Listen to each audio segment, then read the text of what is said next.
Olá pessoal, bem-vindos a mais um episódio da nossa série Conversa de Fundos. Hoje a gente vai falar sobre infraestrutura.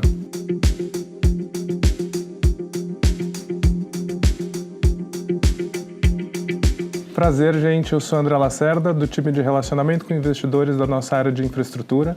E para essa primeira conversa sobre infraestrutura, eu trouxe aqui nossa diretora de produtos, Carolina Oliveira, para conversar com a gente. Gente, é um prazer estar aqui de volta em mais um Conversa de Fundos. Eu sei que aqui a gente tem como costume fazer o Conversa de Fundos, onde eu acabo respondendo um monte de perguntas, mas dessa vez vai ser um pouquinho diferente. Lacerda, antes da gente começar a falar, sobre fundo, classe de ativo, o que é, afinal, a infraestrutura? Muito legal, Carol. Acho que é um tema bem interessante da gente conversar, até para todo mundo ficar um pouco na mesma página, né? O que é essa infraestrutura? Eu acho que o jeito mais fácil aqui de definir são ativos essenciais. Tudo aquilo que é essencial para a gente viver em sociedade e aquilo que se você não tiver, vai ter uma disrupção muito grande. Então, por exemplo, energia. Então, a gente está falando aqui de geração, transmissão, distribuição de energia, um setor grande, mas que é muito fácil de pensar, né? O caos que seria se a gente não tivesse energia na nossa vida. Ou então, logística e transportes. A gente está falando aqui de rodovia, portos, aeroportos, aquilo que a gente usa para transportar não só as pessoas, mas como bens também. Tem também serviços ambientais, então a gente está falando aqui de gestão de resíduos, saneamento básico, que é super importante para a população. E tem alguns temas mais novos, como infraestrutura digital, que a gente precisa para a conectividade dos nossos celulares, dos nossos computadores. Então a gente fala de data center, torres de celular, fibra ótica, tudo isso que se a gente ficar sem, nosso celular não funciona, o YouTube não funciona e a gente não consegue nem estar aqui conversando. E Lacerda, agora que a gente entendeu o que é infraestrutura, por que um investidor comum iria fazer um investimento em infraestrutura enquanto classe de ativo? Carol, acho que o setor de infraestrutura tem algumas características muito importantes que fazem que seja um bom ativo para investimento. Acho que o primeiro é que são serviços essenciais, como a gente estava falando. E porque é um serviço essencial, a demanda é eterna. Sempre vai ter demanda. A gente sempre vai precisar de estrada, a gente sempre vai precisar de data center, a gente sempre vai precisar de torre de celular, sempre vai precisar de energia.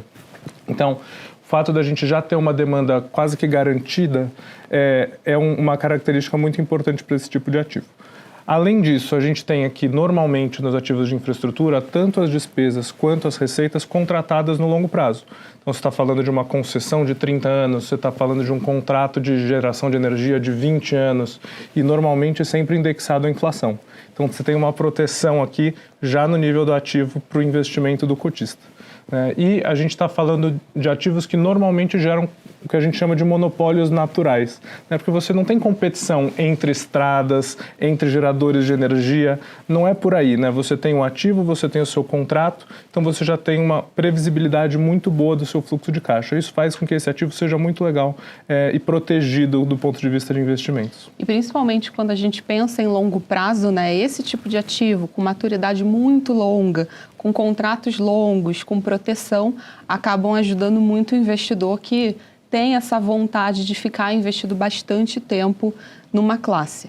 Exatamente, Carol, exatamente isso. Eu acho que também é interessante entender, a gente fala de infraestrutura, uma classe de ativo no mundo todo, mas por que no Brasil ela é tão especial assim? Pois é, Carol, é uma classe que, de fato, ela está presente no mundo todo e aqui no Brasil a gente tem uma deficiência de infraestrutura muito grande, e isso é muito claro para todo mundo, acho que dá para ver aqui, Tem gargalos de infraestrutura no país que geram uma oportunidade, no fim das contas, de investimentos. A gente está falando aqui, tem um estudo que mostra que o Brasil precisaria investir mais ou menos 375 bilhões de reais ao ano para a gente ter um nível mínimo de infraestrutura. Historicamente, a gente tem investido mais ou menos 140 bilhões de reais por ano. Então, a gente tem um gap aqui grande, e esses investimentos que a gente já faz, a grande maioria, uns 70%, é feito pela iniciativa privada. Então, o governo não tem a capacidade de investimento necessário nem para fazer o que a gente já faz hoje, muito menos para a gente melhorar a nossa infraestrutura. Então, a gente precisa de investimento, né? E a gente até trouxe alguns dados aqui interessantes para a gente mostrar, exemplificam bem a falta de infraestrutura do Brasil. Hoje, a gente tem 28 milhões de pessoas, isso dá 15% da população do Brasil, que não tem acesso à internet. É uma realidade muito triste que a gente precisa expandir. A gente está falando de um país com dimensões continentais aqui, então a gente precisa levar infraestrutura não só nas grandes cidades, mas no interior do país, né? A gente também é o segundo país do mundo com energia mais cara. Então, a gente precisa investir cada vez mais em energia para a gente ter fontes mais eficientes, mais novas e que vão gerar um preço menor para o consumidor final. Um outro exemplo que eu gosto de trazer é que mais ou menos 20% das perdas que a gente tem de soja e milho acontecem no transporte rodoviário, pela má qualidade da infraestrutura das nossas rodovias.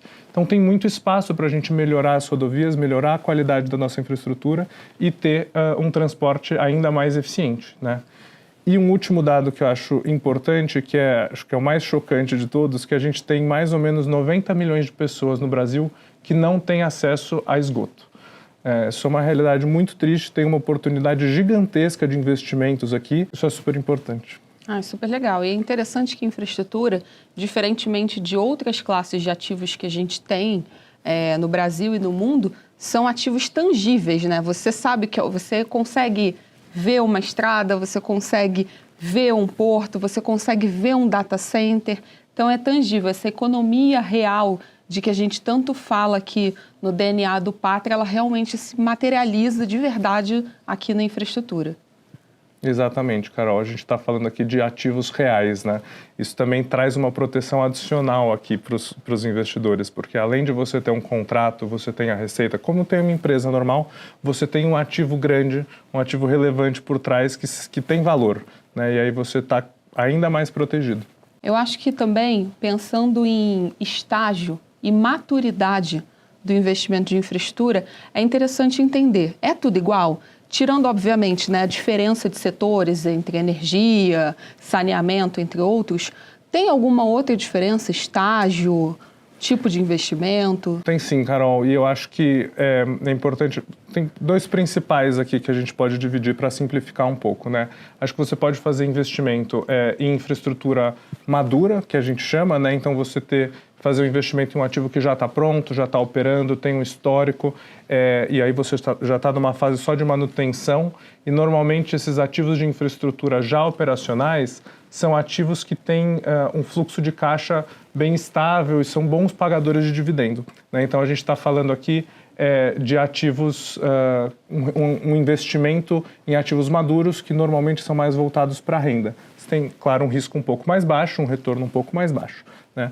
E um outro lado seria você investir no desenvolvimento de infraestrutura, né? Então, fazer novos ativos, fazer o que a gente chama de investimento de CAPEX, né? Então, criar um ativo novo, fazer a obra, executar. Aí você tem uma fase de investimento mais pesado no início, para depois você chegar nessa maturidade e, por consequência, você vai correr um risco maior, mas também buscar retornos maiores para esse tipo de ativo. E acho que um outro complemento, Carol, que acho que você pode ajudar a gente a explicar um pouquinho, quais são as classes aqui que a gente pode investir, de que forma, né, que daria para investir em infraestrutura? Quais são as nossas opções? Acho que aqui no Brasil, né, por mais tentador que seja, eu não conseguiria comprar uma usina sozinha, né, Lacerda? Então, assim, acaba que a gente pode investir diretamente comprando, né, participações em empresas ou crédito privado, mas a gente pode fazer isso via fundo de investimento.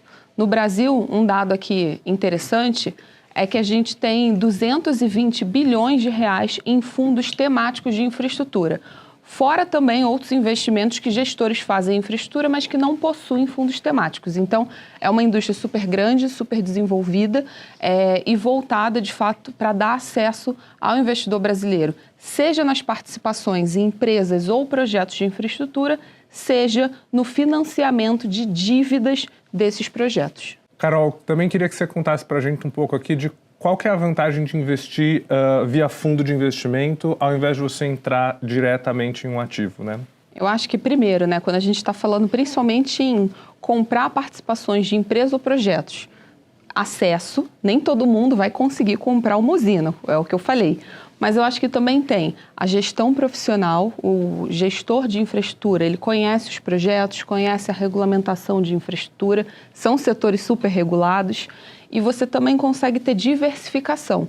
Quando você está num fundo com outros investidores, você consegue também comprar um pedaço de cada projeto. Então, você vai estar exposto à energia, a transportes, à logística, enfim, você vai estar exposto a diversas teses de investimento dentro de infraestrutura. Quando você faz sozinho, na média, você acaba sendo um pouco mais concentrado pelo acesso mesmo e o tamanho dos investimentos que são necessários. Eu acho também que é super importante ressaltar que existe uma das milhões de jabuticabas brasileiras que, para a infraestrutura, seja quando você está comprando crédito, seja quando você está comprando participações em alguns projetos ou em companhias que investem em infraestrutura, a gente tem, a depender do tipo de investimento, a possibilidade de você ter um benefício fiscal. Ou seja, os fundos, que são os FIPs e EIs, ou os FIINFRAs, ou os fundos de debênture incentivadas, eles acabam tendo isenção do imposto de renda, seja no ganho de capital, seja na distribuição dos dividendos, né? Esses ativos maduros que pagam rendimentos também pagam rendimentos para alguns dos investidores. E esses investimentos eles acabam sendo isentos de imposto de renda. Então, além da tese da classe de ativo, que ela já vale por si só, você ainda tem uma coisa que vai exponencializar o potencial do investimento aqui no Brasil, né? Nossa jabuticabinha aqui, que é a isenção do imposto de renda para o investidor pessoa física. E não tem como a gente falar de infraestrutura sem a gente falar de pátria, né, Lacerda? Há quanto tempo a gente está fazendo investimento nessa classe de ativo? A gente já está investindo em infra há mais de 18 anos, Carol. A gente começou lá em 2006 com investimento em uma empresa de geração de energia renovável e desde então a gente já investiu em mais de 30 ativos naqueles 4 setores que a gente falou hoje mais cedo, no Brasil e na América Latina, né? E desde então a gente foi expandindo a nossa forma de investir, né? Então, primeiro só em ações de empresas, agora a gente já faz ações, a gente já faz crédito e a gente antes só fazia desenvolvimento de ativos, né? E agora a gente está fazendo tanto desenvolvimento, né, quanto investimento em ativos maduros. E aí, só para o pessoal aqui entender um pouquinho, né, sair, tirar um pouco essa névoa, esse mistério, que quando a gente fala de classe de ativos, o que a gente tem de produto dentro da classe de infraestrutura aqui no Pátria? Você pode dar um exemplo? Claro, Carol, tem um exemplo muito legal aqui, que é um fundo de renda que a gente criou, né, começou lá em 2022, que se chama Pátria Infraestrutura Energia Core Renda, mais conhecido como PIER, aqui da casa. Nome super grande, né, gente? Vamos gravar o PIER. Exatamente, Carol. O PIER, ele é um produto que investe em um portfólio de pequenas centrais hidrelétricas. Então, ele está dentro da classe de energia, né, investindo em geração renovável. É um produto que é bem interessante e ele exemplifica bem aquelas características de um ativo de infraestrutura, né? Porque a gente está falando de um ativo que já está operacional há mais de 10 anos, então a gente tem um histórico, mas ele vai operar por mais 15 anos e já tem um contrato de venda de energia para esses anos remanescentes, né? Então a gente tem uma previsibilidade muito grande de qual que vai ser o fluxo de caixa e quanto que vai ser isso, porque a receita já está contratada, ela já está com um preço definido e um ajuste de inflação definido, protegendo o investimento, né? E a gente tem, desde que a gente lançou esse fundo, em agosto de 22, está distribuindo R$1 por cota por mês para cada um dos cotistas. Já totalizamos R$24 distribuídos para cada um dos cotistas. E aí, só lembrando, gente, é o que eu falei, o benefício tributário, por ser um FIPE, todo esse rendimento que está sendo distribuído para o investidor, ele é isento de imposto de renda.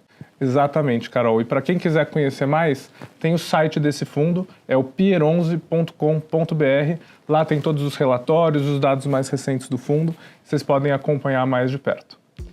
Gente, eu queria agradecer aqui a presença da Carol e de vocês para mais um episódio desse nosso Conversa de Fundos. E a gente volta em breve para falar mais sobre infraestrutura. Obrigado, Carol. Nada, é sempre um prazer estar aqui com vocês.